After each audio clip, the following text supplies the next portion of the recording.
आप बाहर तो आ गए, परंतु वहाँ उस बालक की जान खतरे में है। शीघ्र ही उसकी रक्षा कीजिए।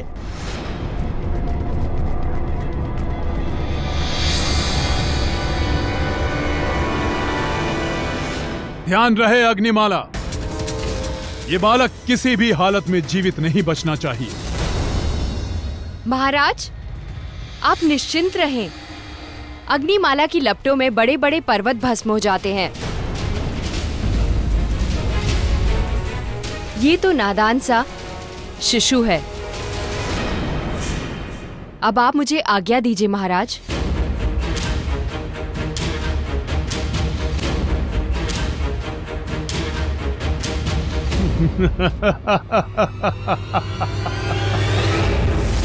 अब देखता हूं किसका पराक्रम और कौन पराक्रमी मेरे इस काल को यमराज के पास जाने से रोकता है।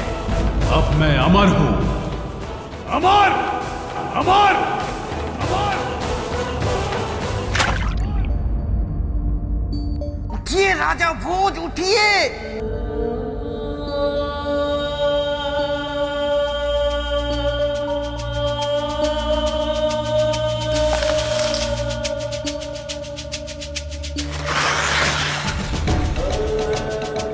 राजा भोज, ब्रह्मदेव के दिए गए वरदान की वजह से तुम्हारी सारी शक्तियां मुझ में आती हैं। अब तुम शक्तिहीन हो। उठिए उठिए, आगे बढ़िए। ये उज्जैनी के सम्मान का प्रश्न है राजा भोज।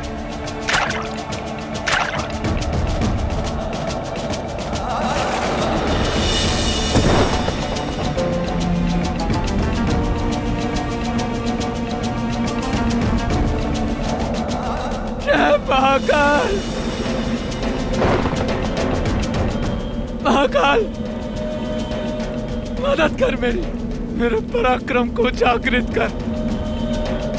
मेरे पराक्रम को जागृत कर महाकाल, ताकि मैं अपने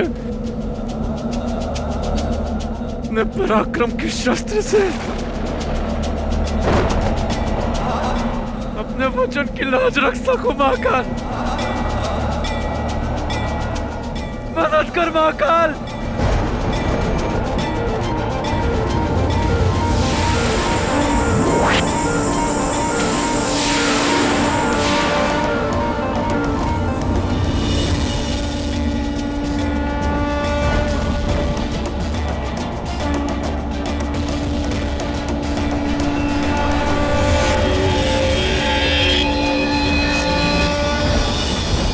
जय महाकाल।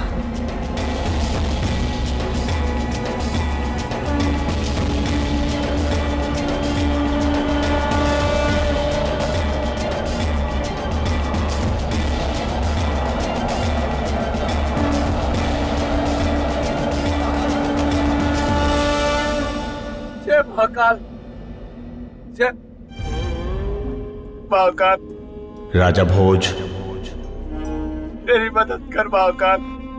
आपको अपनी सहायता स्वयं करनी होगी राजन। नहीं प्रभु, नहीं, मेरे पास ना तो शक्ति बची है और ना ही पराक्रम। आप केवल शरीर से शक्तिहीन हुए हैं, आत्मा से नहीं। पराक्रम शरीर में नहीं होता, आपकी आत्मा में होता है। अपनी आत्मा में झांकिए और अपने आत्मबल का अनुभव कीजिए। आत्मबल ही पराक्रम की सच्ची प्रेरणा है। शरीर की दुर्बलता पर ध्यान न देते हुए आप अपनी आत्मशक्ति पर विश्वास रखें। आप अपने लक्ष्य को अवश्य प्राप्त करेंगे। जय महाकाल, जय महाकाल, जय महाकाल, जय महाकाल।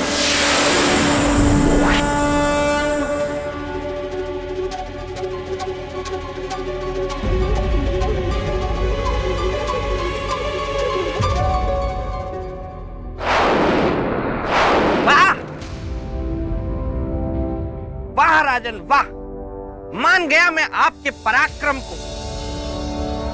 माना आप मेरे मित्र विक्रमादित्य की तरह पराक्रमी नहीं हैं और मेरे मित्र विक्रम जितने साहसी ना हो, पर उस बालक को बचाने के लिए आपने जो प्रयत्न किए वो देखकर ये बेताल आपको नमन करता है। बेताल, मुझे उस बालक की रक्षा करती, क्या आप मेरी सहायता करेंगे?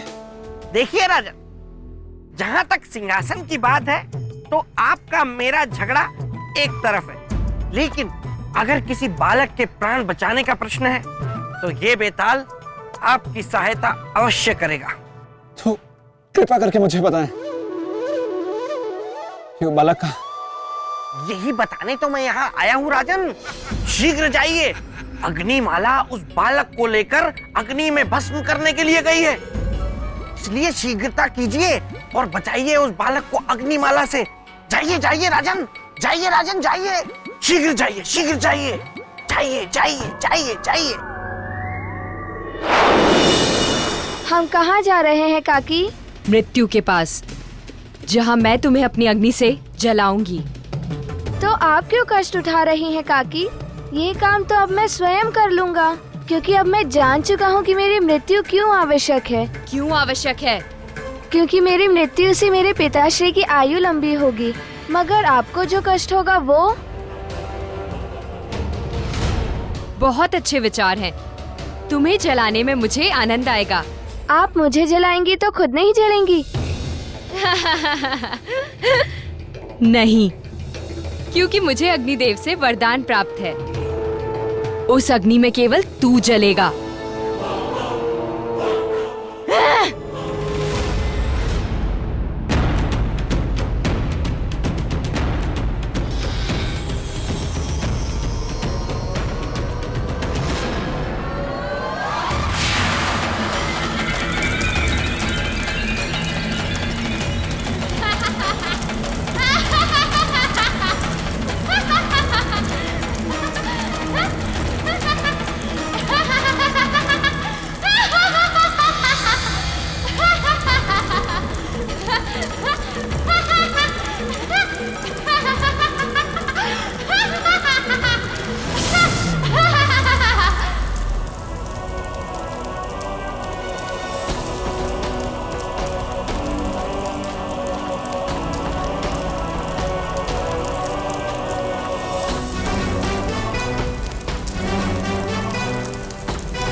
छोड़ दो इस बच्चे को।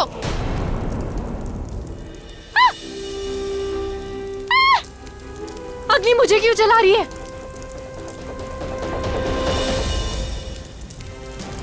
बचाओ!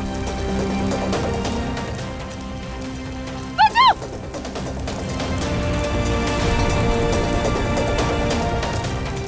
बचाओ!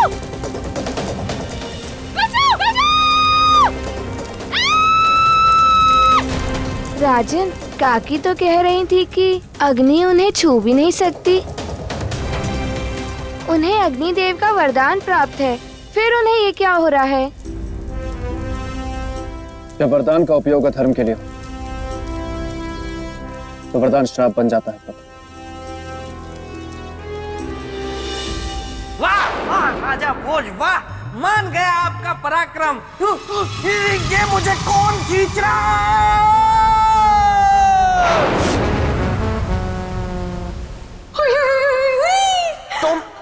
तुमने ये सब किया?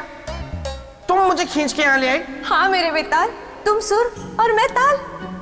पता है, मुझे सफेद कौवा दिख गया, मेरे दिल पे तुम्हारा नाम लिख गया। कहाँ कहाँ? वहाँ नहीं, इधर इधर।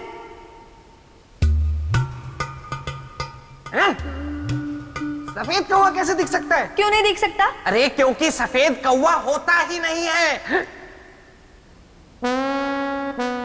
ओहो,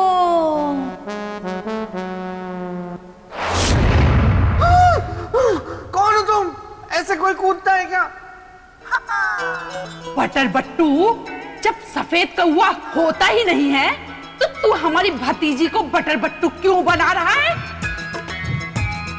बोलो बोलो। भतीजी? हाँ, मैं हूँ इसकी बुआ खींचनवती और बना के रहूंगी तुझको इसका पति। बोल बोल, मेरी भतीजी से शादी करेगा कि नहीं?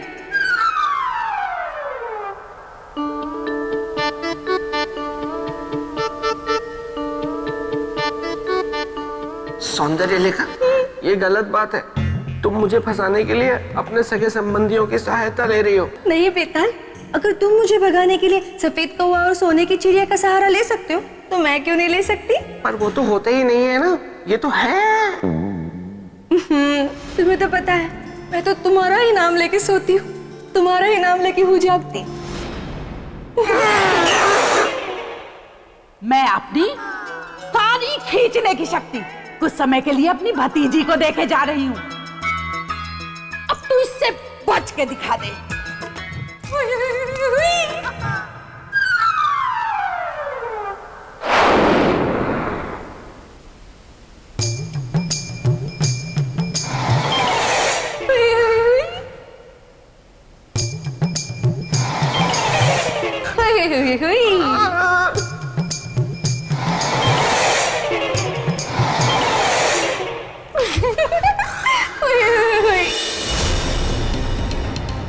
नागमती, मेरा तुमसे कोई बैर नहीं।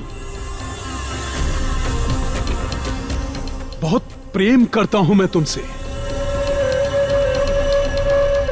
मेरा शत्रु तो केवल तुम्हारा पुत्र है, जिसे मैंने अग्निमाला के सुपुत्र कर दिया है, और अब तक तो उसका अंत भी हो गया होगा।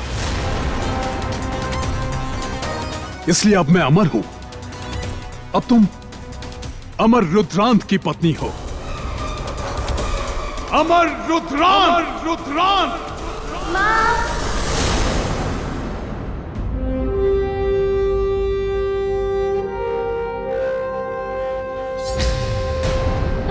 मेरा लाल।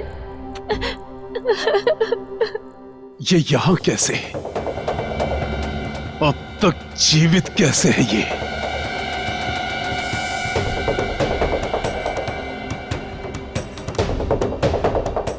पुत्र, कौन लाया तुम्हें यहां? योद्धा। कौन योद्धा?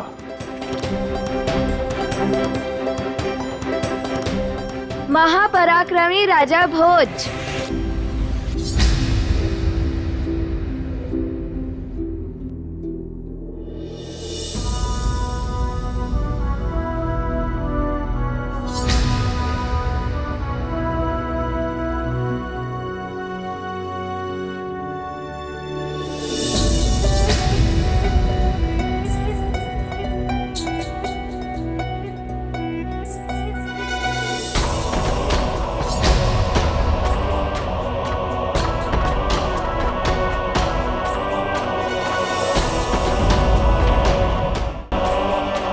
भोज, अभी तक तुम जिंदा हो? रुद्रांत, तुमने ब्रह्मदेव के वरदान का सही अर्थ समझा ही नहीं, इसलिए अपनी अज्ञानता और जीवन के मोह के कारण अपने ही पुत्र को अपनी मृत्यु का कारण समझ बैठे। किंतु वास्तविकता तो यह है कि तुम्हारा पुत्र कभी तुम्हारा शत्रु था ही। इसलिए अपने विनाश के लिए तैयार हो जाओ, अपने अंत के लिए तैयार हो जाओ।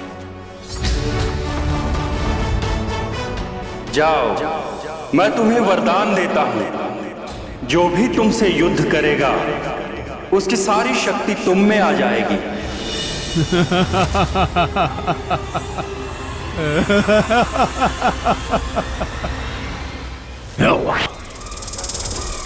राजा भोज,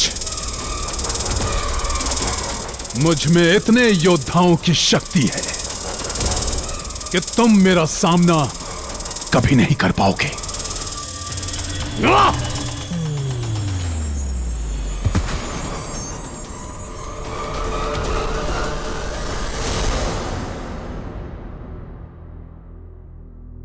संभव है कि शारीरिक बल में मैं तुमसे कम हूं, पर किसी अत्याचारी धर्मी का अंत करने के लिए जिस पराक्रम की आवश्यकता होती है वो शारीरिक बल से नहीं, आत्मबल से पैदा होता है, जो मुझ में है, मुझ में, तुम में नहीं।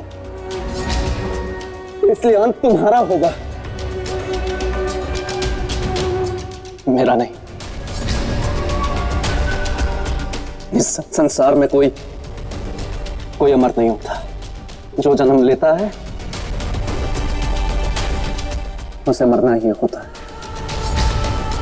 देखते हैं कि जीत किसकी होती है, तो तुम्हारी शक्ति की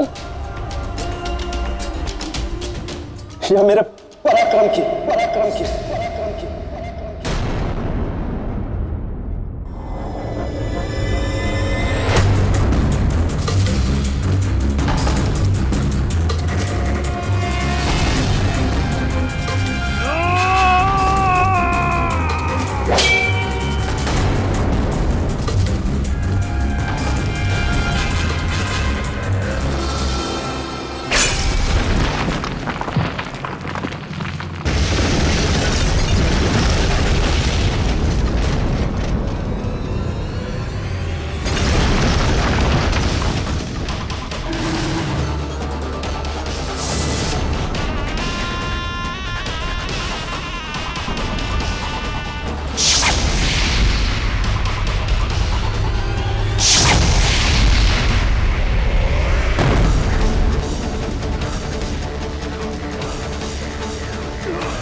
क्या लगा था कि मैं हार गया और तुम और तुम्हारा पराक्रम जीत गया?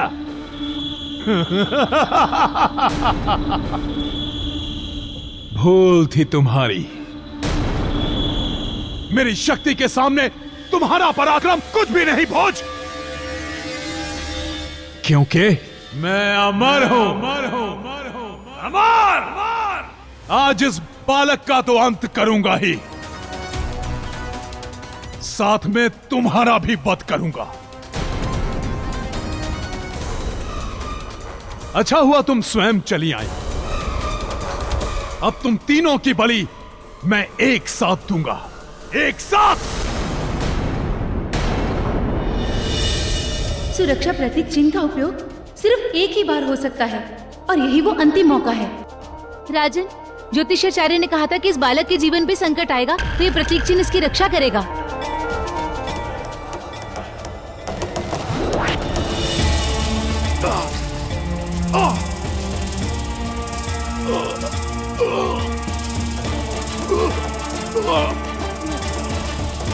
ये तो रुद्रांत की सारी शक्ति इस प्रतीक चिन्ह में समा रही है।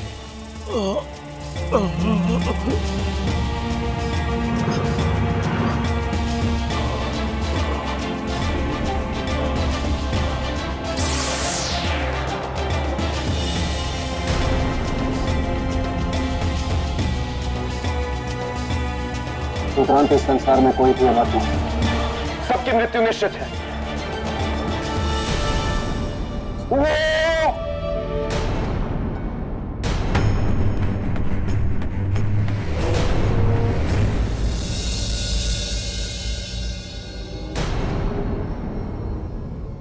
मैं अमर हूं, अमर!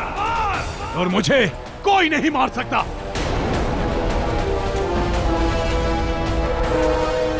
नागमती। अच्छा हुआ तुम स्वयं चली आई मेरे इस यज्ञ की आहुति में मेरा साथ देने। अब तुम तीनों की बलि मैं एक साथ दूंगा, एक साथ। सुरक्षा प्रतीक चिन्ह का उपयोग सिर्फ एक ही बार हो सकता है और यही वो अंतिम मौका है। राजन, ज्योतिषाचार्य ने कहा था कि इस बालक के जीवन पे संकट आएगा तो ये प्रतीक चिन्ह इसकी रक्षा करेगा।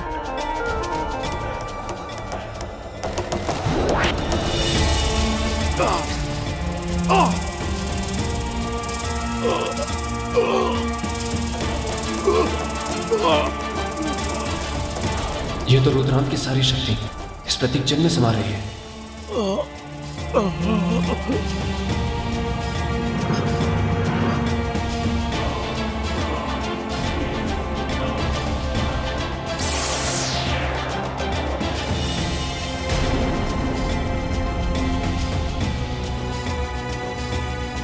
रुद्रांत, इस संसार में कोई भी अमर नहीं, सबकी मृत्यु निश्चित है।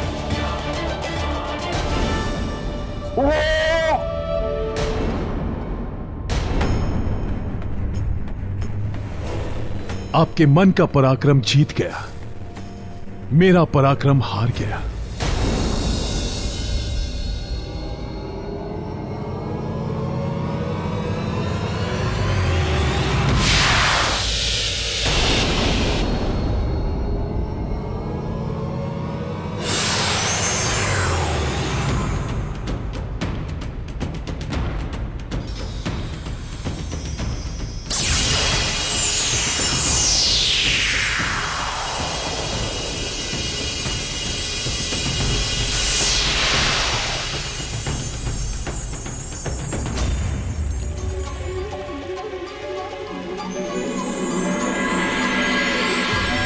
ओह, राजा भोज ने तो पराक्रम की पहली परीक्षा पार कर ली।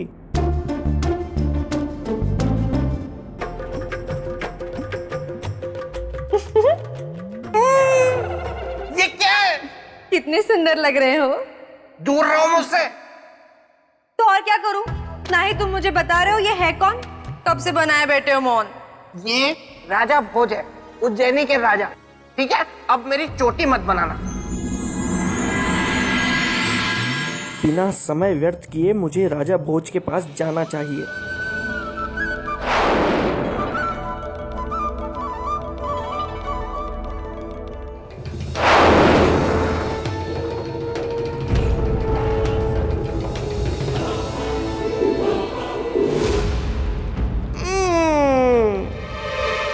राजन, आप फिर से यहाँ इसी गुफा में आ गए।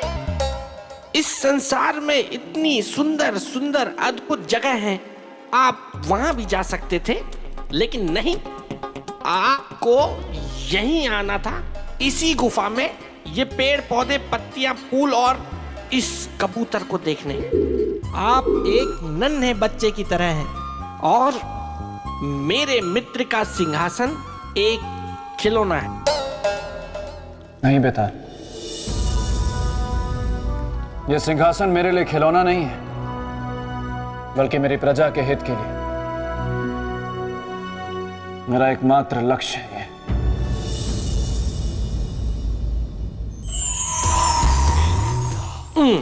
बेताल, महामाया, तुम अभी यहीं हो बेताल? नहीं नहीं महामाया, मैं तो राजा भोज के साथ युद्ध के लिए गया था और रुद्रांत से युद्ध में मैंने राजा भोज की बहुत सहायता की। बहुत अच्छा किया बेताल। अब एक और अच्छा कार्य करो। बोलिए। यहाँ से प्रेत भूमि लौट जाओ। मैं कुछ नहीं बोलूंगा इसके बाद। ठीक है, तुम एक भी शब्द नहीं बोलोगे बेताल।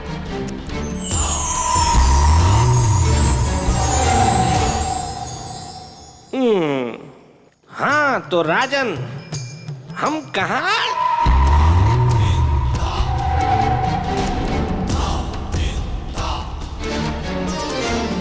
तो बताइए राजन, कौन सी बड़ी है, तन की शक्ति या मन की शक्ति? राजन, आप महापराक्रमी हैं, महान राजा हैं। मैं आपसे बहुत प्रसन्न हूँ। मेरी और आपकी कोई शत्रुता नहीं है। वो तो मेरे मित्र के सिंहासन पे कोई ऐसा वैसा राजा नहीं बैठना चाहिए, इस बात की चिंता मुझे सताती रहती है। परंतु जिस तरह आपने रुद्रांत के साथ युद्ध किया और नागमती के पुत्र की रक्षा की, मैं आपसे बहुत प्रभावित हो गया हूँ। और अब मैं चाहता हूँ कि आप मेरे मित्र के सिंहासन पे बैठे। इसके लिए आपको प्रश्न का सही उत्तर देना है, और सही उत्तर है तन की शक्ति। बेताल, क्या समझा रहे हो राजा भोज को? कुछ नहीं मामा, मैं तो इन्हें समझा रहा था कि इन्हें प्रश्न का उत्तर सोच समझ के देना है। बेताल, ये मत भूलो कि तुम सम्राट विक्रमादित्य के परम मित्र हो, इसलिए हम तुम्हें कुछ नहीं कहते, किंतु तुम्हें अपनी सीमाएं नहीं भूलनी चाहिए। क्षमा देवी क्षमा, मैं भावनाओं में बह गया, इसीलिए ये कह गया। अब नहीं कहूंगा, अब चुप रहूंगा। तो बताइए राजा, कौन सी बड़ी है, तन की शक्ति या मन की शक्ति? देवी, मेरे विचार से मन की शक्ति सर्वोपरि होती है। अति उत्तम। राजन, अब आप सिंहासन की अगली सीढ़ी की ओर बढ़ सकते हैं।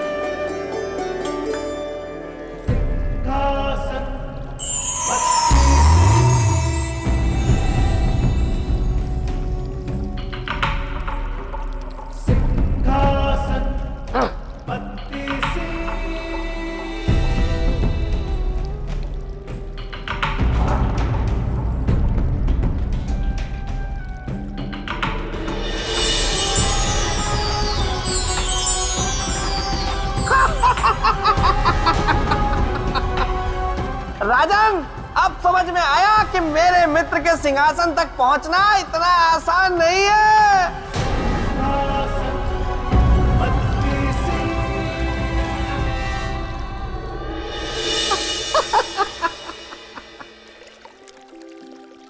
बेताल, मैं जानता हूं ये एक साधारण सिंहासन नहीं है।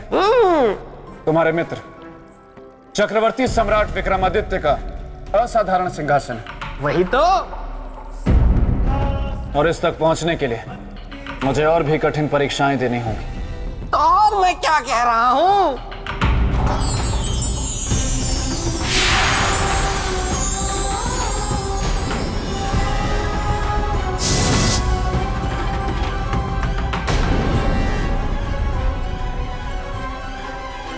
मैं सिंहासन में त्याग की प्रतीक रक्त मंजरी हूं। प्रणाम देवी। राजा भोज का आपको प्रणाम। आपको सिंहासन की तरफ बढ़ने से पहले चक्रवर्ती सम्राट विक्रमादित्य के त्याग के बारे में जानना होगा। अवश्य देवी।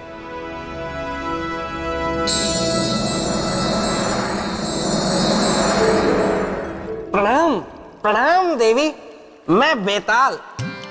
क्षमा कीजिएगा, लेकिन देवी, मेरे मित्र के त्याग की कथा इन्हें सुनाकर क्या फायदा, और कोई आवश्यकता भी नहीं है। आप इन्हें साफ साफ कह दीजिए ना कि इनमें मेरे मित्र के सिंहासन पर बैठने की योग्यता नहीं है। बेताल, हमें क्या करना है और क्या नहीं, ये आपको बताने की आवश्यकता नहीं है। पर सिंहासन तो मेरे मित्र का है ना। किंतु बना तो हम 32 पुतलियों से ही है ना। हाँ, वो भी है। इसीलिए आप शांत रहिए। हाँ तो राजन, मैं आपको राजा विक्रमादित्य की त्याग की कहानी सुना रही थी। एक दिन विक्रमादित्य की पत्नी चित्रलेखा उनका चित्र बना रही थी।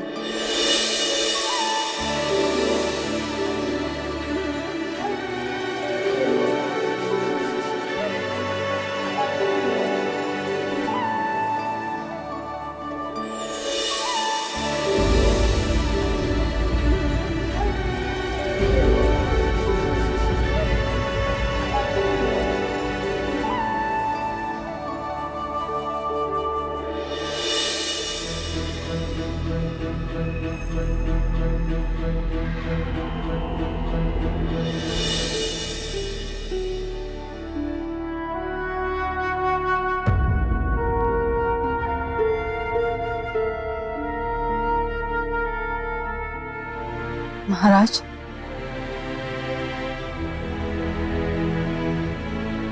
आप विश्राम के समय में भी हमें समय नहीं दे रहे। क्या आप नहीं चाहते कि हम आपका यादगार एक और अमर चित्र बनाएं?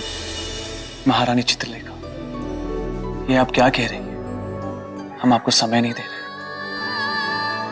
हम तो पिछले एक पहर से आपके सामने ही हैं। हाँ, पर आपका मन तो यहाँ नहीं है।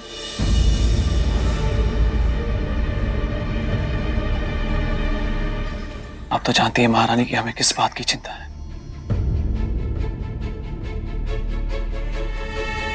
कहीं हमारी प्रजा को कोई नुकसान ना हो जाए। और महाराज, आपकी प्रजा सुखी है। अच्छा, अब आप अपना हाथ लाइए और बिल्कुल वैसे खड़े हो जाइए जैसे आप खड़े थे। लोगों को किसी भी चीज की कोई कमी नहीं है। पूरे राज्य में शांति है। और हाँ, अब आप अपनी स्थिति जब तक नहीं बदलेंगे जब तक कि हम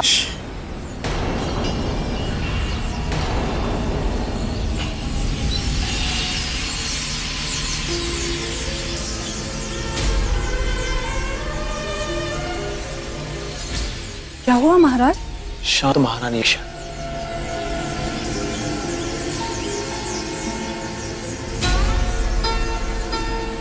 आपको कोई आवाज सुनाई दे रही? नहीं तो महाराज, हमें तो कुछ सुनाई नहीं दे रहा।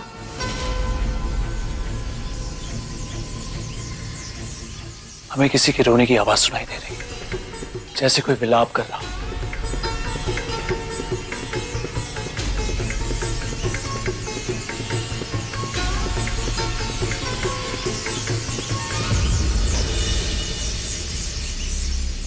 कोई तो दुख में है महारानी। पक्षियों के विलाप का स्वर है, उनके रोने की आवाज।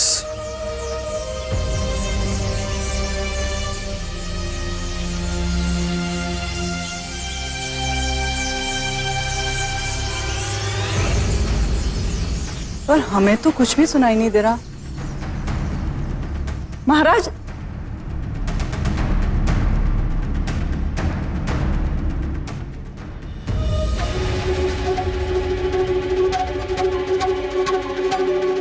महाराज, महाराज! देखा राजन, इसे कहते हैं राजा, जो अपनी प्रजा की चिंता में किसी के रोकने से ना रुके। देवी, अगर आपकी आज्ञा हो तो आगे की कहानी मैं सुनाऊं? धन्यवाद। बेताल, आपका स्वभाव अब तक नहीं बदला। पहले भी आप उत्पात मचाते थे और अब भी। अच्छा, नहीं देवी, मैं तो प्रार्थना कर रहा हूँ। मेरे मित्र की कथा है ना, इसीलिए। ठीक है बेताल, सुनाओ। तो राजन, हुआ यूं कि एक बार जब मेरे मित्र विक्रमादित्य छोटे थे तो उन्होंने देखा कि उनके घर में एक बिल्ली दूध पी रही थी और पूरा पतीला चाट गई। बेताल! क्षमा देवी, क्षमा, मैं भावनाओं में बह गया, इसलिए ये कह गया। तो राजन, हुआ यूं कि मेरे मित्र सम्राट विक्रमादित्य उस क्रंदन के स्वर का पीछा करते करते उस दिशा में बढ़ते गए और जाते जाते जा पहुंचे उस वृक्ष के पास।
हे पक्षी,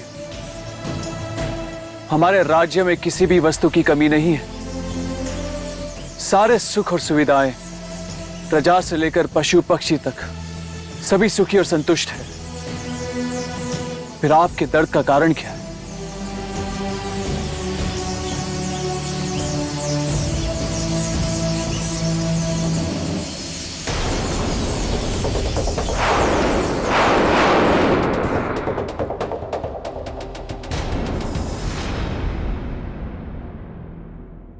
प्रणाम ऋषिगण।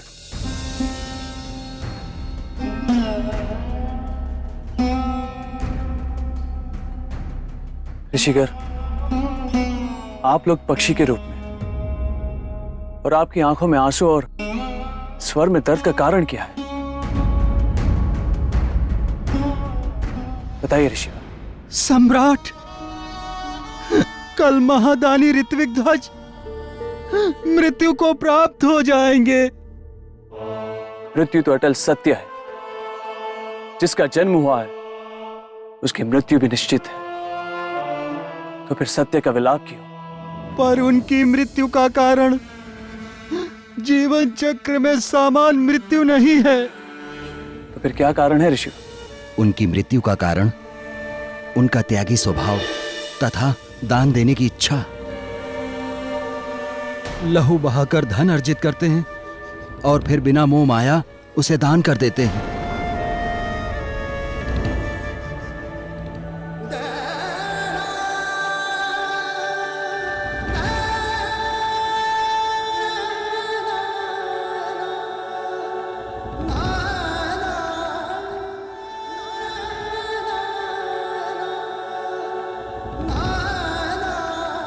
ऐसे त्यागी दानवीर की कल मृत्यु हो जाएगी, उसी का दुख है। किंतु ऋषि, इतने कष्ट सहकर अर्जित किए हुए धन को ऋत्विक ध्वज दान क्यों कर देते हैं? उनके इस त्याग का कारण क्या है? चक्रवर्ती सम्राट, सच्चा दान वो होता है जो कष्ट सहकर और परिश्रम से प्राप्त हुए धन को किया जाता है। रखे हुए धन का दान सही अर्थों में दान नहीं होता। ऐसे सर्वश्रेष्ठ त्यागी के हाथों दान लेने का सौभाग्य कल के बाद सदा सदा के लिए छिन जाएगा।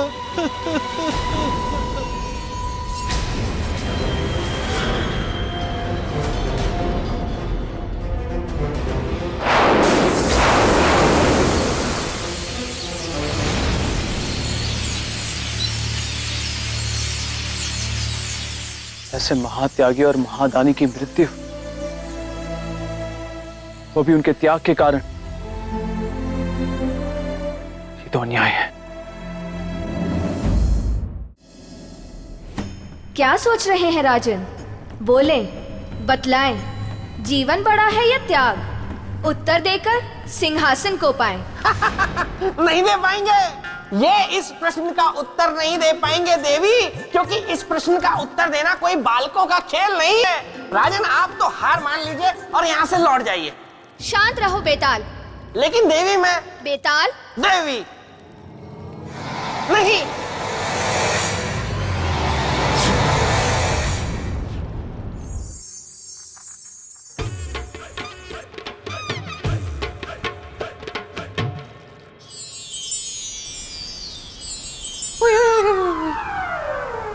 बेताल अभी तक नहीं आया।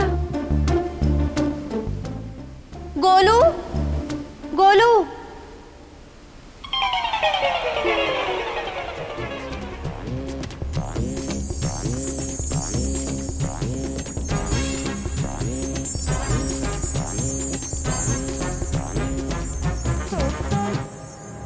क्या सोच रहे हैं राजन? बतलाएं, जीवन बड़ा है या त्याग? जीवन बड़ा है देवी। जीवन है तभी त्याग, पाने का प्रयास है, खोने का दुख है। जीवन नहीं तो कुछ भी नहीं। जीवन के कारण ही मनुष्य निस्वार्थ त्याग करता है, इसीलिए जीवन ही बड़ा है।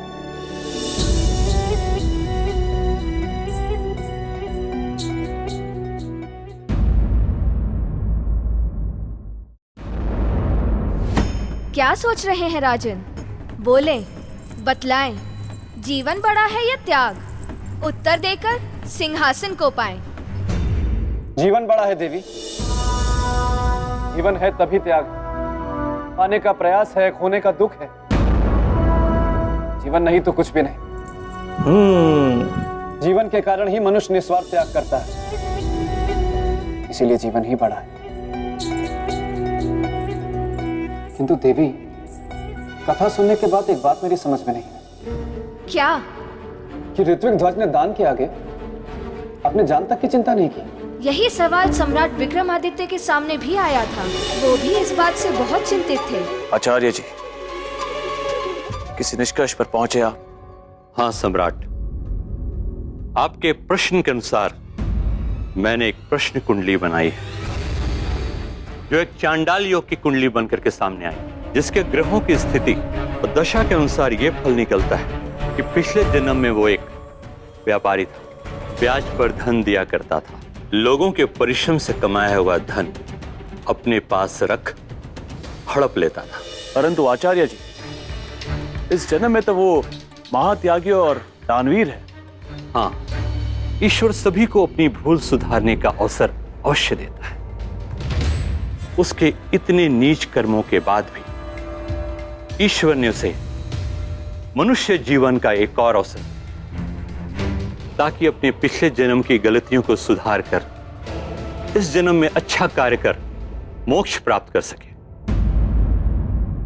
और यही कारण है कि इस जीवन में प्रत्येक पूर्णमासी को वो 10,000 स्वर्ण मुद्राएं दान में देता है, ताकि पिछले जन्म के सारे ऋण से मुक्त हो जाए और पाप से भी। किंतु आश्चर्य की बात यह है कि प्रत्येक पूर्णमासी को उसके पास 10,000 स्वर्ण मुद्राएं आती कहां से? सम्राट, इसका उत्तर मेरे पास है। आपकी आज्ञा अनुसार जब मैंने ऋत्विक ध्वज के बारे में पता किया तो पता चला कि उसने काली मां की जोगनियों को सिद्ध कर रखा है। जाग योगिनी जाग, तेरा दास तेरा आवाहन करता है। प्रकट हो योगिनी, प्रकट हो।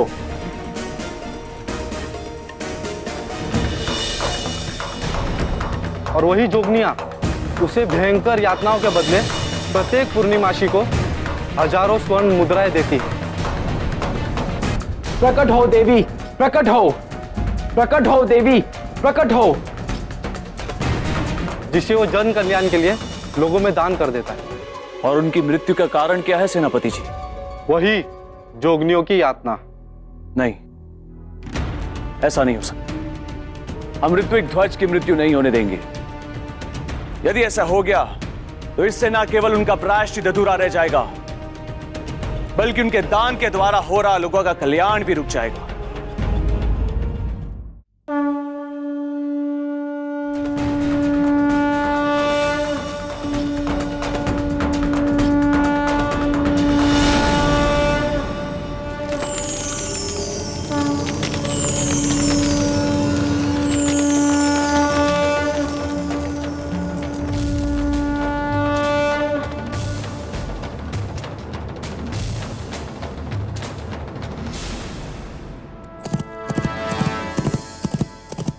प्रणाम देवी। ऋत्विक ध्वज, हमने तुम्हें मना किया था ना कि धन के लिए मत आना यहाँ। तुम फिर भी आ गए, ये जानते हुए कि तुम्हारा जीवन संकट में पड़ सकता है। मुझे अपने जीवन की चिंता नहीं है देवी, मुझे चिंता है दूसरों के जीवन की, उनकी समस्याओं की। कृपा करके आप मुझे धन दीजिए ताकि मैं उस धन से लोगों का भला कर सकूं। तुम धन प्राप्ति की शर्त जानते हो ऋत्विक ध्वज? क्या हमारे 100 कोड़ों का प्रहार सह भी पाओगे? मैं उसके लिए तैयार हूं देवी।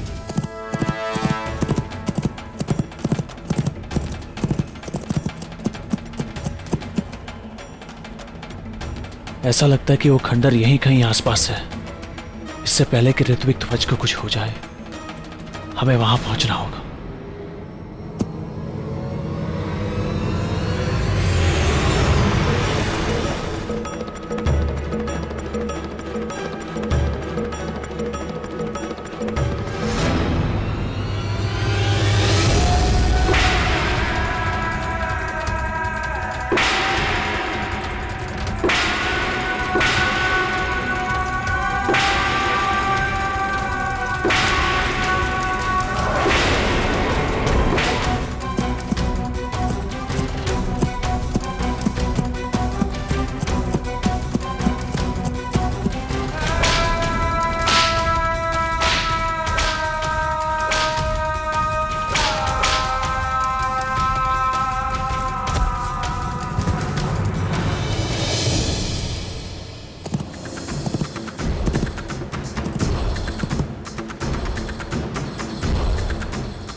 उठो ऋतिक ध्वज, उठो और मेरे पास आओ।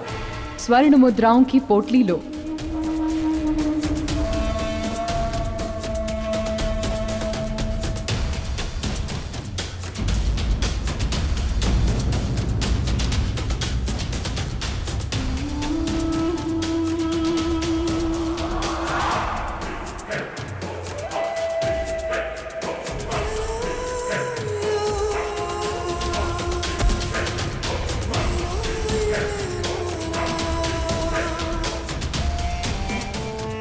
मैं समझ गई, तुम नहीं आ सकते क्योंकि तुम्हारा अंत समय निकट आ गया है। दुख है ऋतिक ध्वज कि इतने कष्ट सहने के बाद भी तुम्हारी मुक्ति इस जन्म में भी अधूरी रह जाएगी। नहीं भाभी दीजिए देवी।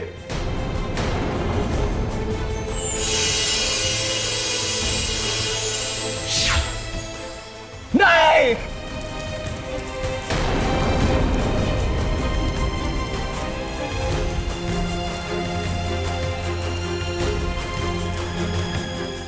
मित्र,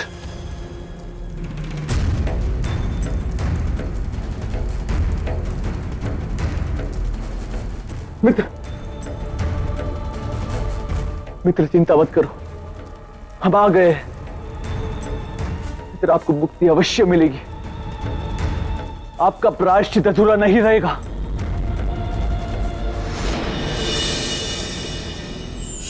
किस सोच में डूबे हैं राजन? सोच रहा हूं कि ऋतिक ध्वज के दोनों जीवन व्यर्थ चले गए। ना तो उसके पिछले जन्म के पापों का प्रायश्चित हुआ और न इस जन्म में उसे मुक्ति मिली। बहुत दुर्भाग्यशाली रहा ऋतिक ध्वज। ऐसा मत कहिए राजन। तो और क्या कहूं देवी? ऋतिक ध्वज सौभाग्यशाली व्यक्ति है जिन्हें चक्रवर्ती सम्राट विक्रमादित्य जैसा मित्र मिला। अब उनकी मुक्ति में कोई बाधा सामने नहीं आएगी। सम्राट स्वयं उन्हें स्वर्ण देकर उनका कार्य पूरा कर देंगे। क्षमा करिएगा देवी, लेकिन ऐसा करने से ऋतिक ध्वज को मुक्ति नहीं मिलेगी। क्यों?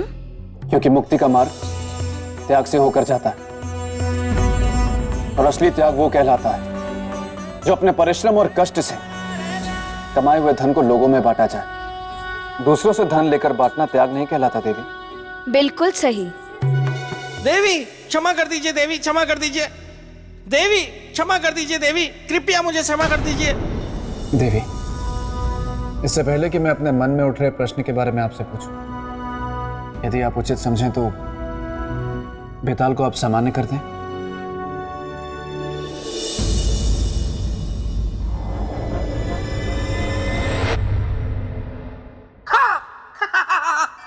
धन्यवाद धन्यवाद देवी, धन्यवाद। राजन, मैं आपसे बहुत प्रसन्न हुआ हूं और मुझे यह विश्वास हो गया कि उज्जैनी की प्रजा बहुत भाग्यवान है कि उन्हें आप जैसा राजा मिला। तो चलिए राजन, चलते हैं। उज्जैनी की प्रजा आपकी प्रतीक्षा में है। चलिए चलिए। देखा राजन, आपके कहने पे हमने इन्हें सामान्य किया, लेकिन देखिए इन्हें, इनके स्वभाव में बिल्कुल भी सुधार नहीं। नहीं देवी, मैं तो बस। राजन बताइए, आपके मन में और क्या जिज्ञासा है? देवी, मेरे मन में जिज्ञासा यह है कि सम्राट विक्रमादित्य स्वयं बहुत बड़े त्यागी थे, त्याग की महत्ता को समझते थे। तो ऋतिक ध्वज के संकल्प को पूरा करने के लिए उन्होंने क्या किया? मैं सुनाऊं? देवी, आप इतने समय से राजा भोज को कथा सुना रही हैं, आप थक गई होंगी, थोड़ा विश्राम कर लीजिए। आगे की कथा मैं सुनाता हूँ। अगर मैं कथा सुनाऊंगा, इसी बहाने मैं अपने मित्र को याद भी कर लूंगा। ठीक है बेताल, सुनाओ। हाँ तो राजन, हुआ ये कि एक बार मेरे मित्र विक्रमादित्य के भोजन में से एक विशाल कंकड़ निकला। बेताल! क्षमा देवी क्षमा, मैं भावनाओं में बह गया, इसलिए ये कह गया। तो राजन, आगे की कथा सुनिए।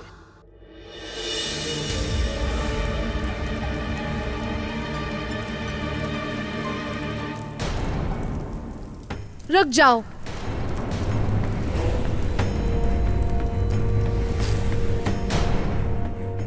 मत जाओ उस अग्निकुंड में। जाना अनिवार्य है देवी। तो लौटना भूल जाना। लौटने के बारे में प्रवेश के बाद सोचेंगे। इतनी प्रिय है मृत्यु? मृत्यु प्रिय नहीं है देवी। मित्र का जीवन प्रिय है और प्रिय है उन्हें दिया हुआ वचन। आपसे एक विनती है देवी, जब तक हम लौट कर ना आए हमारे मित्र के जीवन की रक्षा करना। किंतु एक बात याद रखना राजन, कि आपको कल के सूर्यास्त से पहले वापस आना है, क्योंकि ऋत्विक ध्वज का जीवन कल सूर्यास्त तक ही है। सूर्यदेव तब तक अस्त नहीं होंगे जब तक हम लौट कर नहीं आएंगे। यह हमारा संकल्प है। हमारे लौट कर आने तक ऋत्विक ध्वज को जिंदा रहना ही होगा।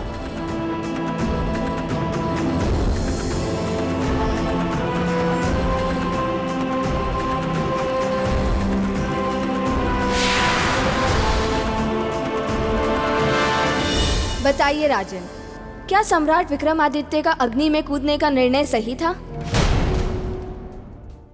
बताइए राजन, क्या सम्राट विक्रमादित्य का अग्नि में कूदने का निर्णय सही था? देवी, उनका यह निर्णय बिल्कुल सही था। ये कहना बहुत आसान है राजन, क्योंकि समस्त संसार ये बात जानता है कि मेरा मित्र विक्रमादित्य कभी गलत निर्णय लेता ही नहीं था। लेकिन असल बात तो तब हो जब आप ये बता पाए कि उनका निर्णय सही क्यों था। उनका निर्णय सही इसलिए था कि ऋत्विक ध्वज को उन्होंने अपना मित्र माना था और अपने मित्र के प्राणों की रक्षा करना एक उचित निर्णय था।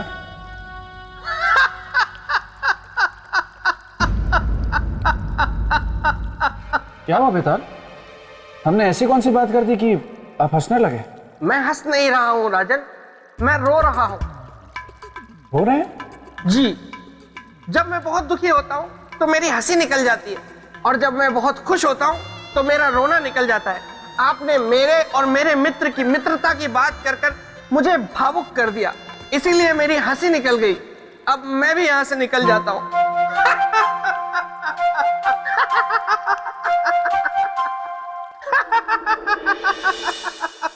बताइए राजन, क्या सम्राट विक्रमादित्य का अग्नि में कूदने का निर्णय सही था या गलत? बिल्कुल सही था। अपना जीवन संकट में डालकर? हाँ देवी, संकट पर विजय पाने के बाद जो सुख और शांति का एहसास होता है वो किसी यज्ञ में करने वाली आहुति से कम नहीं होता, क्योंकि उन्हें यह ज्ञान था कि वो अग्निकुंड मात्र एक अग्निकुंड नहीं, किसी लोक का प्रवेश द्वार है जहां से उन्हें स्वर्ण पोटली प्राप्त होगी। भला ये कैसे जान गए वो? अग्निकुंड में देवी के प्रकट होने से, क्योंकि जब कोई आता है तो किसी न किसी द्वार से ही आता है।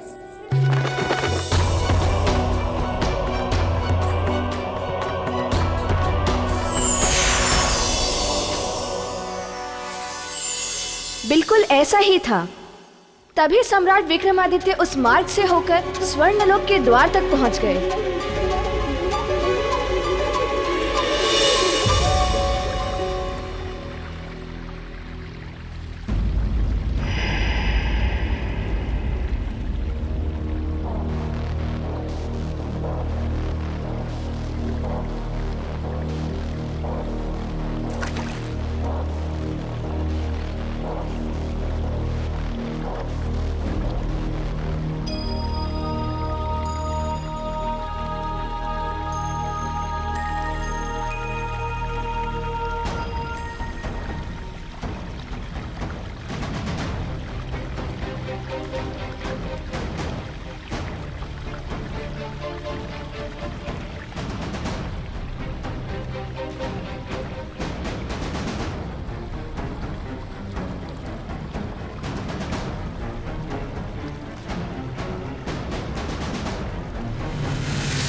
विक्रमादित्य के सामने कोई और रास्ता शेष बचा नहीं था, क्योंकि वो दैत्याकार जानवर ठान चुका था कि वो मेरे मित्र के टुकड़े टुकड़े कर देगा। फिर क्या हुआ देवी? राजन, सम्राट विक्रमादित्य को महापराक्रमी ऐसे ही नहीं कहते। उन्होंने भी उस दैत्याकार जानवर का डट के सामना किया।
हे पराक्रमी राजन, स्वर्णलोक में आपका स्वागत है।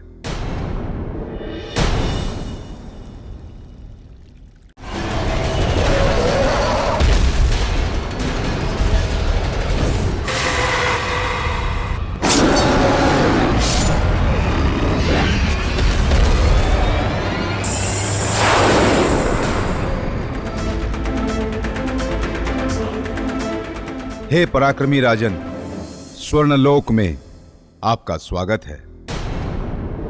देखा देखा राजन आपने, ना तो मेरे मित्र की कथा इतनी सरल है और ना मेरे मित्र के सिंहासन तक पहुंचने का रास्ता। इसलिए अभी भी समय है, आप वापस लौट जाइए। घोड़ा बुलवा लूं? बेताल, हमने आपको विक्रमादित्य की कथा सुनाने के लिए कहा था, सिंहासन के बारे में अपने विचार व्यक्त करने के लिए नहीं। लेकिन देवी, मैं तो आपका शुभचिंतक हूँ। ये राजा भोज सिंहासन तक कभी नहीं पहुँच पाएंगे और आप लोगों को व्यर्थ में ही इन्हें कहानियां सुनानी पड़ेंगी। इन्हें तो बड़ा मजा आ रहा है कहानियां सुनकर। देखो बेताल, क्षमा क्षमा देवी, क्षमा। गोलू, ये क्या हो गया? लगता है मेरे बेताल को वापस लाने के लिए करना होगा खेचन बुआ की दी हुई शक्ति का इस्तेमाल, तभी वापस आएंगे मेरे बेताल।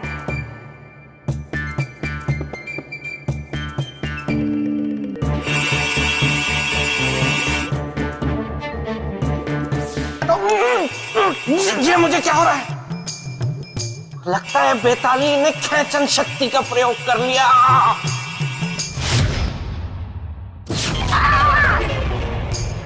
किसने? सौंदर्य लेखा, तुमने मुझे खेचन शक्ति का प्रयोग करके यहाँ क्यों बुलाया? पता है वहाँ पे कितनी आवश्यक चर्चा चल रही थी। अब मेरे बिना क्या चर्चा करेंगे वो दोनों? मैं यहाँ तुम्हारी राह में बिछा के बैठी हूँ फूल, और तुम हो कि वहाँ जाके मुझको गए भूल। रुक जा, मैं तुम्हारा नाम मेरे भाई शक्ति सुरमा को बताऊंगी। तुम कितने निष्ठुर हो ये उसे जताऊंगी। नहीं नहीं नहीं नहीं, उसे मत बुलाना, मैंने उसके बारे में सुना है, वो बहुत भयानक है। गोलू, गोलू, गोलू, तुम नहीं आओगे? गोलू, इन्हें मेरे भैया शक्ति सुरमा से मिलवाओ। मैं हूँ शक्ति सुरमा। जो मेरी बहन को सताएगा बना दूंगा मैं उसका चूरमा। और जिसको बहन सताएगी? चुप! बता बहन, कौन है वो, कहाँ है वो जिसने तुझे सताया है? बनता फिरता है सुरमा, बना दूंगा मैं उसका चूरमा। नहीं, इसकी क्या जरूरत है? वो तो मतलब सौंदर्य लेखा, तुम तो बुरा मान गई। मैं तो मजाक खेल रहा था। तुमने तो भैया को बेवजह परेशानी दे दी। आपसे मिलकर बड़ी प्रसन्नता हुई।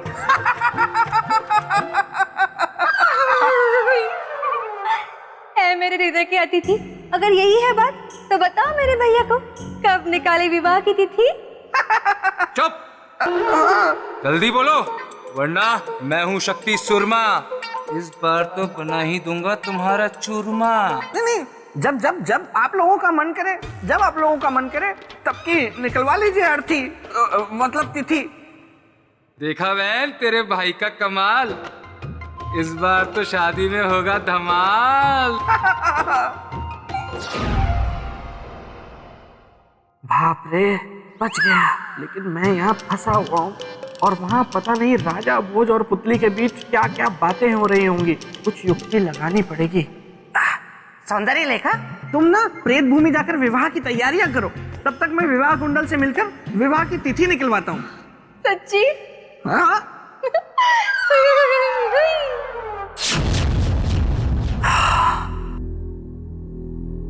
अच्छा देवी, सम्राट के वार से वो विशालकाय जानवर मानव बन गया, उसके बाद क्या हुआ? उसके बाद जो सम्राट विक्रमादित्य ने देखा वो बहुत ही कष्टदायी था।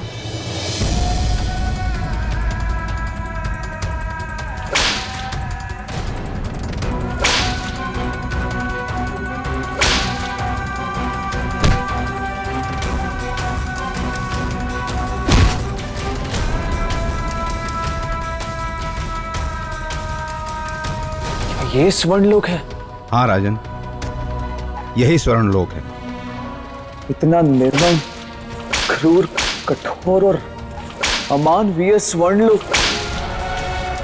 सोने की चमक की यही विशेषता है राजन, जो किसी को भी अपना दास बना लेती है। जिन मनुष्यों को आप यहां दास के रूप में कार्य करते देख रहे हैं, वे सभी उसी चमक को पाने के लालच में यहां पर आए थे और यहां आकर यहां के राजा यक्षराज के दास बन गए। और अब आपकी बारी है, क्योंकि आप भी उसी सोने को पाने के लालच में यहां पर आए हैं। यक्षराज धन तो अवश्य देते हैं, परंतु धन लेने वाले की सवारी भी करते हैं। धन लेंगे तो उसका मोल तो चुकाएंगे ही ना।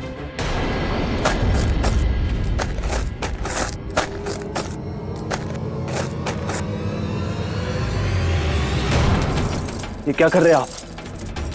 व्यर्थ का प्रयास मत कीजिए, भाग्य मनाइए कि यक्षराज का सेवक बनने का अवसर प्राप्त हो रहा है। धन पाने की इच्छा है ना आपकी, तो जाना तो पड़ेगा ही। राजन, लोभ चाहे धन का हो अथवा सिंहासन का, होता सदा कष्टकारी है।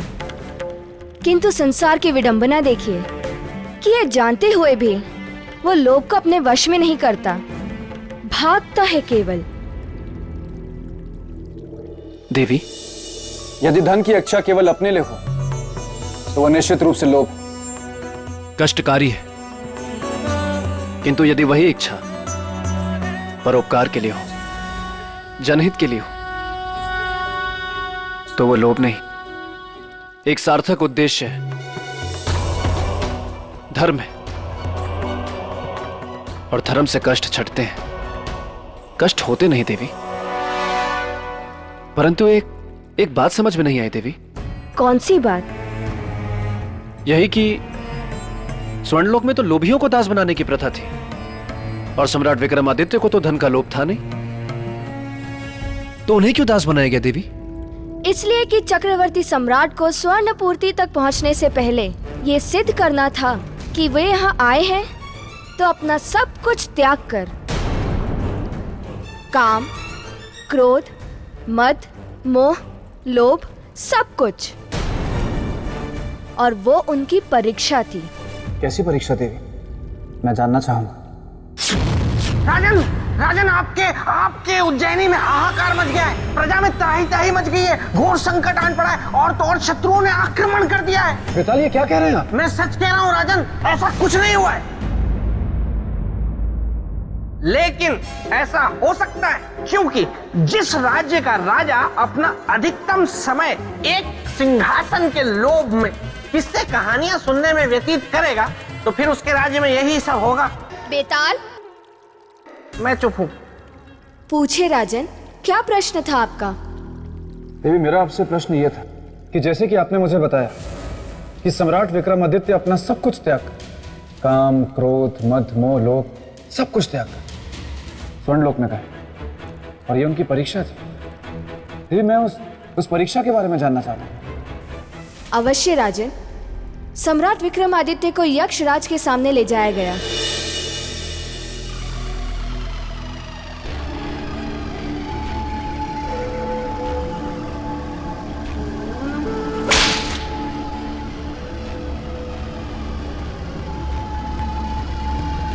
आज हमें अति प्रसन्नता है ये देखकर कि आज से हमारा वाहन होगा पृथ्वीलोक का इकलौता चक्रवर्ती सम्राट विक्रमादित्य।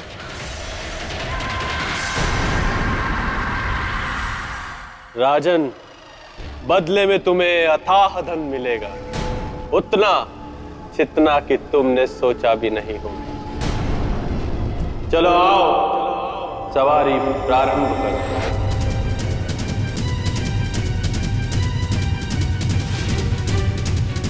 क्षमा करना यक्षराज, पर हम यहां धन के लोभ में नहीं आए हैं।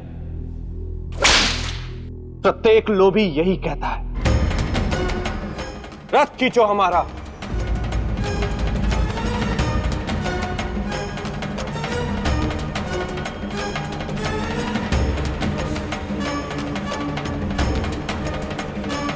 खींचो सम्राट, रथ खींचो, हमें सवारी कराओ। ये हमारा एक दास को आदेश है। यदि मुक्ति चाहते हो तो हमारे आदेश का पालन करो। स्वर्ण चाहिए ना तुम्हें?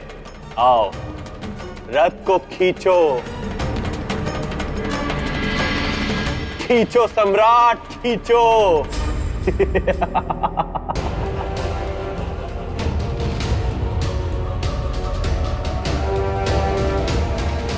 हम है ना, हम लाएंगे स्वर्ण पोटली आपके लिए।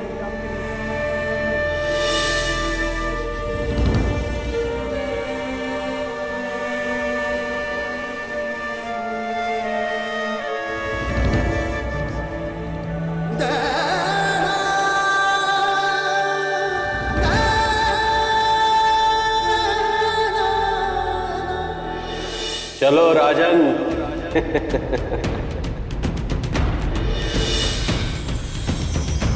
बहुत धन मिलेगा सम्राट। रथ को खींचो, खींचो रथ को। ऋत्विक ध्वज के मोक्ष के लिए हमें ये करना ही होगा। किंतु एक बात याद रखना राजन, कि आपको कल के सूर्यास्त से पहले वापस आना है, क्योंकि ऋत्विक ध्वज का जीवन कल सूर्यास्त तक ही है।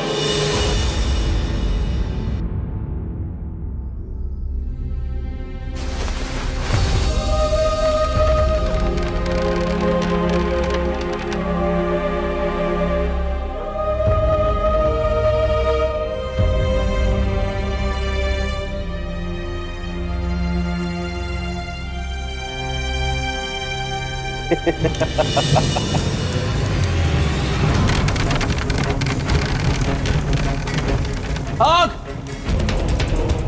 आग! ये आग की लपटें कहां से आई? कोई रक्षा कीजिए हमारे। सम्राट, मेरी रक्षा करो। अरे कोई बचाइए हमें, रक्षा कीजिए सम्राट हमारी।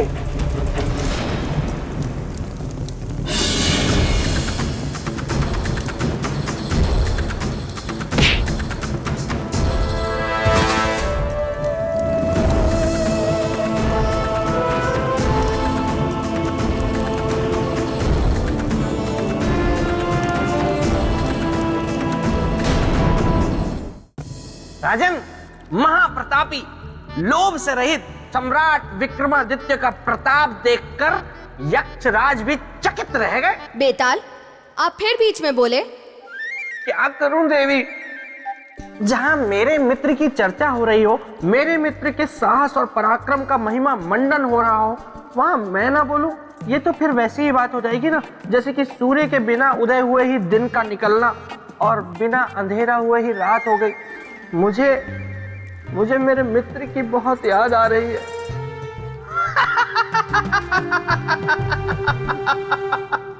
नहीं राजन, इसकी कोई आवश्यकता नहीं, क्योंकि बेताल से बड़ा नाटकीय कोई है ही नहीं। और वैसे भी आज अमावस्या की रुक्मणी तिथि है, और इसमें जो भी रोता है ना, उसका बहुत बुरा हाल होता है। कौन रो रहा है? मैं तो नहीं रो रहा। मैं तो बिल्कुल भी नहीं रो रहा। कौन रो रहा है? बेताल, एक बात मैं हमेशा से कहता है और आज भी कहूं, मित्र हो तो आप जैसा मित्र ना कभी रहा है और ना कभी होगा। राजन, आप मेरी प्रशंसा करके मुझे चने के वृक्ष पे मत चढ़ाइए। देवी, मैं अब बिल्कुल कुछ नहीं बोलूंगा, मैं चुप रहूंगा। आप आगे की कथा सुनाइए। हाँ देवी, मैं ये जानना चाहता हूं कि यक्षराज को जलते हुए रथ से बचाने के बाद क्या हुआ? राजन, यक्षराज ने हाथ जोड़कर सम्राट विक्रमादित्य से क्षमा मांगी। चक्रवर्ती सम्राट विक्रमादित्य, मुझे क्षमा कर दीजिए। मैं जान गया हूं कि आपको धन का लोभ नहीं है, क्योंकि धन का देवता तो उसी व्यक्ति की सवारी कर सकता है जो धन का लोभी हो। और आपके इसी गुण के कारण मेरे रथ में आग लगी और मेरे प्राण संकट में घिर गए। मैं आपका आभारी। कहिए, मैं आपकी क्या सेवा कर सकता हूं? यक्षराज, इसकी कोई आवश्यकता नहीं। हम यहाँ अपने वचन की लाज तथा किसी की रक्षा के हेतु स्वर्ण पोटली लेने आए हैं। मैं समझ गया हूं राजन, आप कहां जाना चाहते हैं। आप जिस मार्ग पर हैं, यहीं से आप अपने लक्ष्य पर पहुंचेंगे।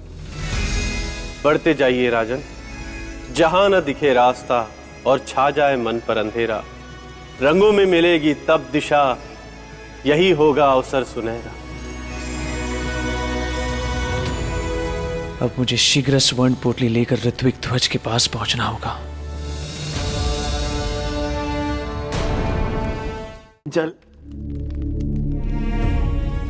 जल दे दो।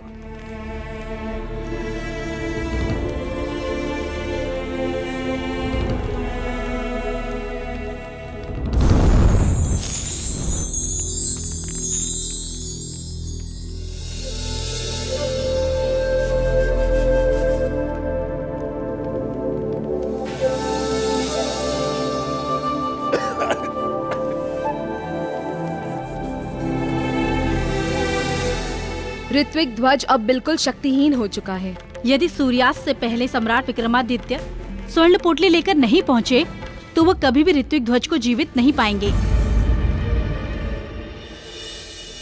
हाँ तो देवी, अगर आप अनुमति दे दें तो आगे की कथा मैं सुना दूं, क्योंकि देखिए ना चाहते हुए भी बार बार मैं बीच बीच में आपकी सुनाई कथा में विघ्न डाल रहा हूँ, व्यवधान उत्पन्न कर रहा हूँ, मुझसे रहा नहीं जा रहा। तो इससे अच्छा है कि आगे की कथा मैं ही सुना लूं।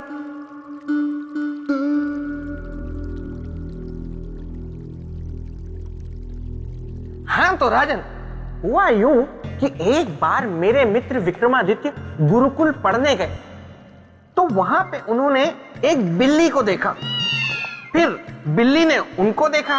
बेताल, क्षमा देवी क्षमा, मैं भावनाओं में बह गया, इसीलिए ये कह गया। अब नहीं। हाँ तो राजन, स्वर्ण लोक से मेरे मित्र विक्रमादित्य निकले अपने लक्ष्य को पाने के लिए।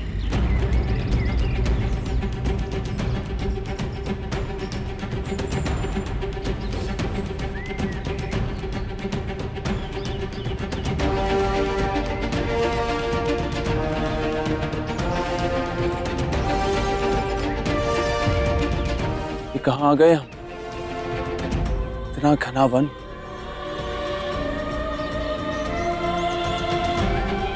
क्या हमें स्वर्ण पोटली यही प्राप्त होगी? कैसे सुलझाए इस गुत्थी को?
अक्षराज के अनुसार कहीं ये तितली ही तो नहीं जो हमें मार्ग बताएगी। जब ना दिखे रास्ता और छा जाए मन पर अंधेरा, रंगों से मिलेगी तब दिशा, अवसर होगा वही सुने।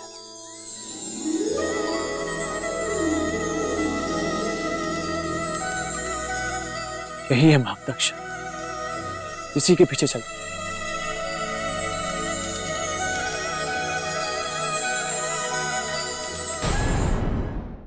अक्षराज के अनुसार कहीं ये तितली ही तो नहीं जो हमें मार्ग बताएगी। जब ना दिखे रास्ता और छा जाए मन पर अंधेरा, रंगों से मिलेगी तब दिशा, अवसर होगा वही सुनहरा।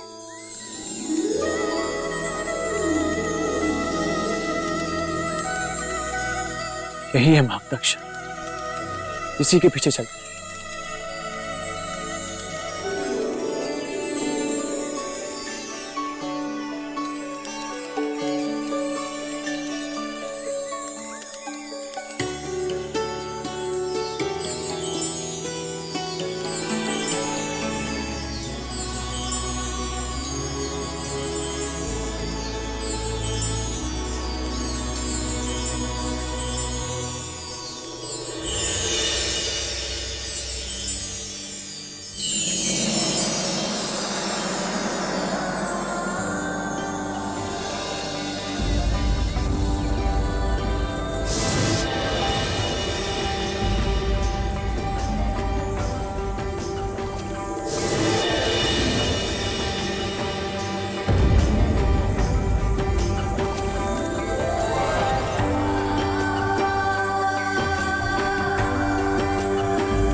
राजन, अब आपको मेरे एक प्रश्न का उत्तर देना है। कठिन है, आपका प्रश्न बहुत कठिन है जो आने वाला है। मुझे पता है ना देवी, आपके प्रश्न का उत्तर राजा भोज दे ही नहीं सकते, इसलिए मत पूछिए। पूछिए देवी।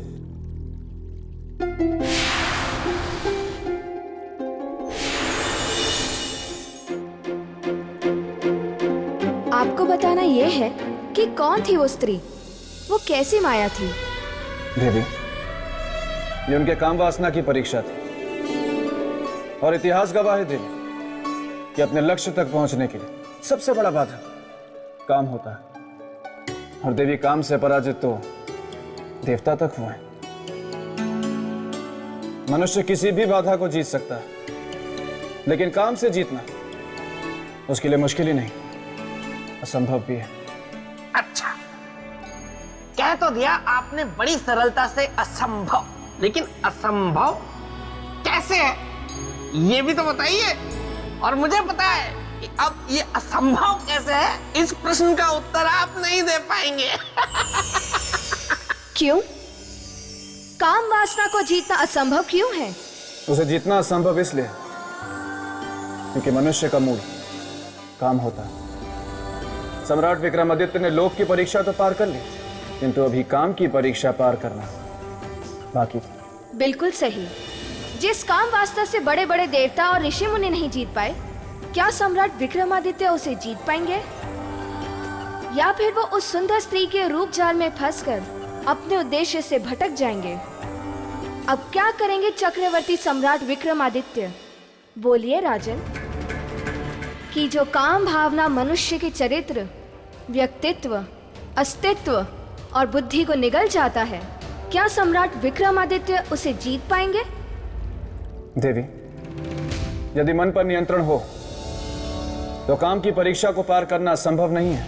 यदि सम्राट विक्रमादित्य ने अपने मन पर नियंत्रण पा लिया तो वो सुंदरी के जाल में नहीं फंसेंगे। ठीक है, तो आगे की घटना मैं आपको बताती हूँ।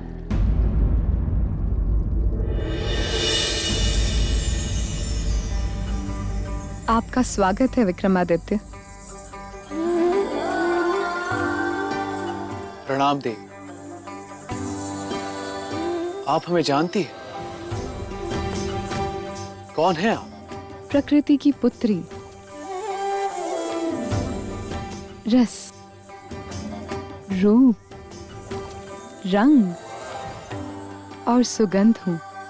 रहना चाहती मैं आपके संग हूं।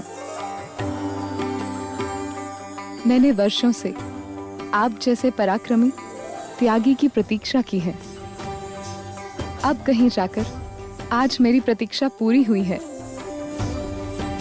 क्या आप अपना सब कुछ त्याग कर मुझे अपनाएंगे? देवी, त्याग केवल एक की खुशी नहीं होती, इसमें एक का दुख और समाज का सुख छिपा होता। हजारों की खुशियां छिपी होती। ऐसी बात करके मेरा हृदय न दुखाए विक्रमादित्य। मुझसे विवाह कर मेरे वर्षों की ख्वाहिश पूरी करें। असंभव है ये। लेकिन क्यों विक्रमादित्य? क्या मैं सुंदर नहीं हूं? अवश्य आप सुंदर हैं। तो मुझ में क्या कमी है? कमी वो देखते हैं जिनसे जिनका स्वार्थ जुड़ा होता है देवी। और हमारा स्वार्थ आपसे नहीं, हमारे उद्देश्य से जुड़ा है, जिसे पूरा करने हम यहां आए हैं। मैं आपका उद्देश्य जानती हूं। आप यहां स्वर्ण पोटली के लिए आए हैं।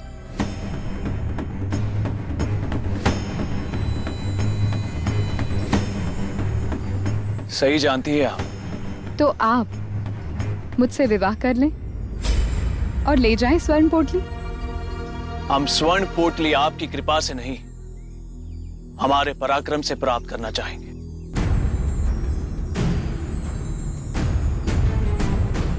आज्ञा दीजिए।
देवी,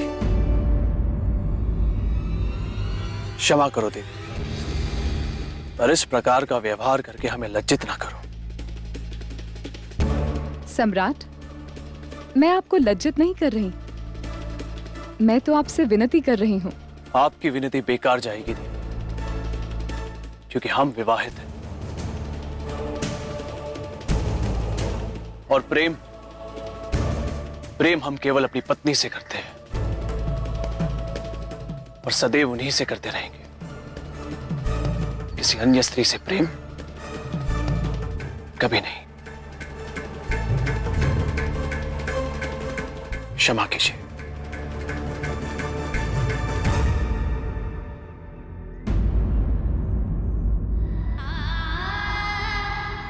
कोई होगा ऐसा शीलवान, चरित्रवान, जो अति से भी अति सुंदर स्त्री के प्रेम निवेदन को ठोकर मार दे। बेताल, आप ठीक तो हैं? मैं ठीक हूँ। मुझे क्या हुआ है? मुझे कुछ नहीं हुआ। ऐसे छोटे मोटे कंकड़ तो मैं फूंक मार कर उड़ा दूं। किंतु इस समय मैं किसी और को फूंक मार के उड़ाने वाली हूँ।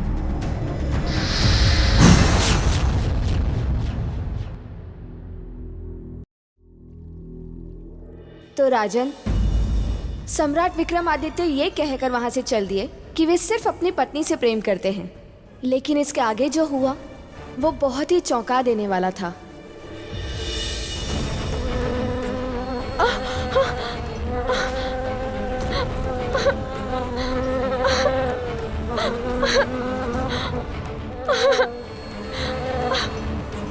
विक्रमादित्य, मेरी रक्षा कीजिए।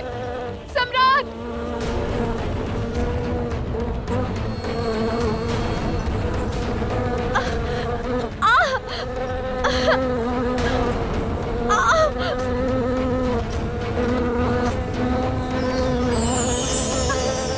विक्रमादित्य! विक्रमादित्य!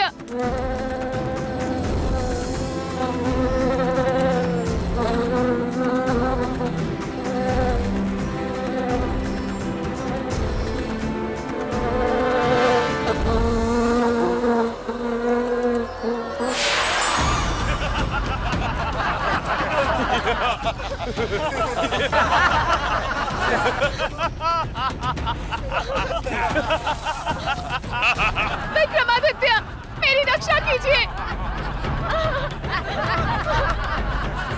विक्रमादित्य, मेरी रक्षा कीजिए। चिल्लाओ मत, चुपचाप हमारे साथ चलो हमारे राजा के पास, वो तुमसे विवाह करेंगे। किंतु मैं उनसे विवाह नहीं करना चाहती। विक्रमादित्य, मेरी रक्षा कीजिए।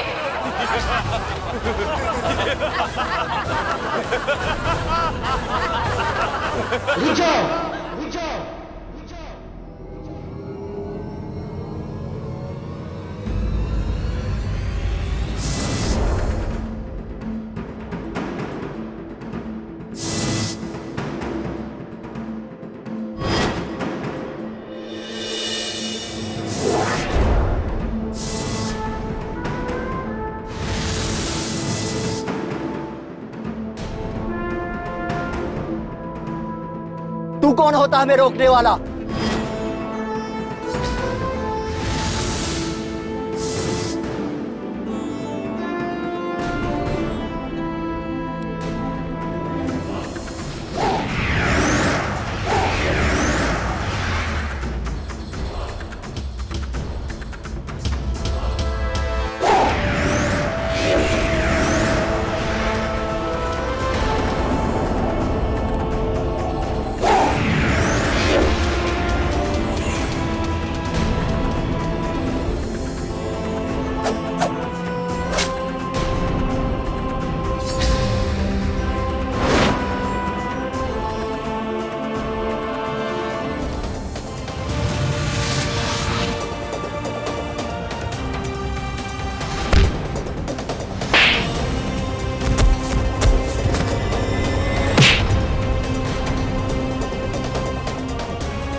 राजन, रूप ने अपना काम कर दिया था। सम्राट विक्रमादित्य उसके रूप पर मोहित हो चुके थे। नहीं देवी, ऐसे त्यागी पुरुष के बारे में ऐसा मत कहिए। क्यों? इसके अलावा और क्या कारण हो सकता है? इसके अतिरिक्त कारण है धर्म। धर्म? हाँ, धर्म। सम्राट विक्रमादित्य ने उस युवती की रक्षा करके अपने धर्म का पालन किया, और स्त्री रक्षा के धर्म का पालन वही कर सकता है जिसकी अपनी इंद्रियों पर बस हो। देवी, स्त्री रक्षा साधारण मनुष्य के बस की बात नहीं। सही कहा राजा भोज, मेरा मित्र था ही धर्म का रक्षक।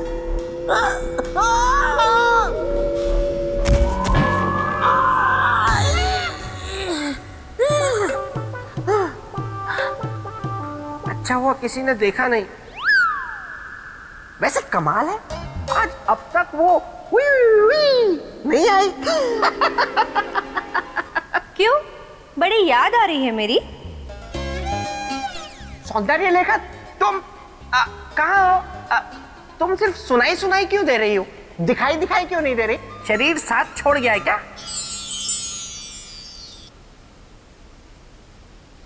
कहाँ हो ये?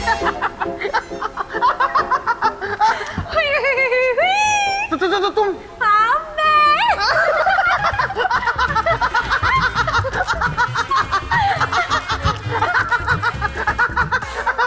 बस बस बस बस, अब और नहीं हंसा जा रहा। ऐसे नहीं, पहले कहो सौंदर्य लेखा मुझे तुमसे प्यार है, हृदय बेकरार है। बोल दो सौंदर्य लेखा मुझे तुमसे प्यार है, हृदय बेकरार है। अच्छा सुनो, क्या तुमने विवाह कुंडल को बुलाया?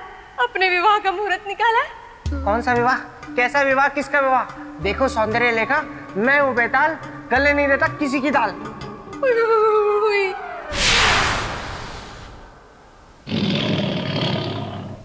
ओहो, अच्छा मुझे बताओ, अगर मेरा भाई शक्ति सुरमा यहाँ आता डोलते डोलते, तो क्या उसके सामने भी तुम यही बोलते? बोलता, और ये भी बोलता कि ऐ शक्ति सूरमा, बना दूंगा मैं तेरा चूरमा। वो होंगे और जो तेरी कद काठी से डर जाते होंगे, लेकिन मैं वो नहीं हूं। अगर मुझे गुस्सा आ जाए तो मैं सामने वाले को अनार के दानों की तरह बिखेर देता हूं और उसकी हड्डी पसली एक कर देता हूं, और उसके बाद सौंदर्य लेखा, तुम्हारी आवाज थोड़ी भारी नहीं हो गई?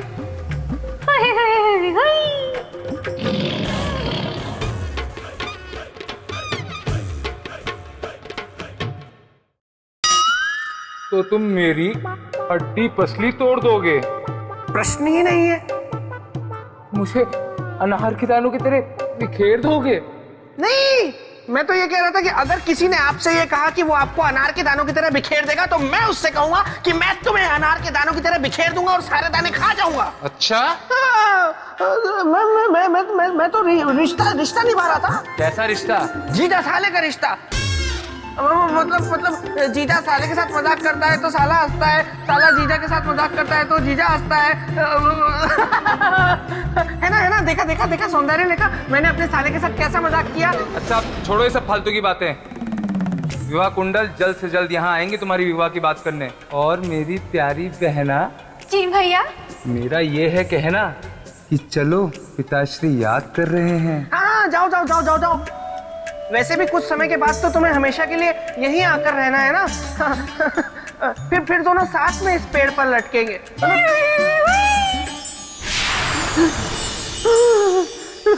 बच गया। राजन, एक महान योद्धा की तरह, एक महान राजा की तरह, एक महान पुरुष की तरह अपना बल, सामर्थ्य और पौरुष का परिचय सम्राट विक्रमादित्य ने दे दिया। किंतु तब तक और समय घट गया और अब तक सम्राट विक्रमादित्य उस स्वर्ण पोटली तक नहीं पहुंच पाए थे। सम्राट विक्रमादित्य, मैं आपकी आभारी हूं। आपने अपने प्राणों को संकट में डालकर मेरी रक्षा की है। कहिए, मैं आपके लिए क्या कर सकती हूँ? देवी, केवल हमें इतना बता दे कि स्वर्ण पोटली हमें कहां मिलेगी। स्वर्ण पोटली को प्राप्त करके कल सुबह हमारा पृथ्वीलोक पहुंचना आवश्यक है। समय सीमा के भीतर? ऐसा क्यों? वो इसलिए देवी, क्योंकि महान त्यागी ऋत्विक ध्वज के प्राण संकट में है। यदि ऐसी बात है तो मैं आपको स्वर्ण पोटली का पता अवश्य बताऊंगी, क्योंकि साथ में सावधान भी करना चाहूंगी सम्राट विक्रमादित्य। आगे का मार्ग बहुत कठिन है, आपका जीवन संकट में आ सकता है। हमें इस बात की कोई चिंता नहीं है देवी। महान दानी ऋत्विक ध्वज के जीवन के सामने हमारा जीवन कुछ भी नहीं।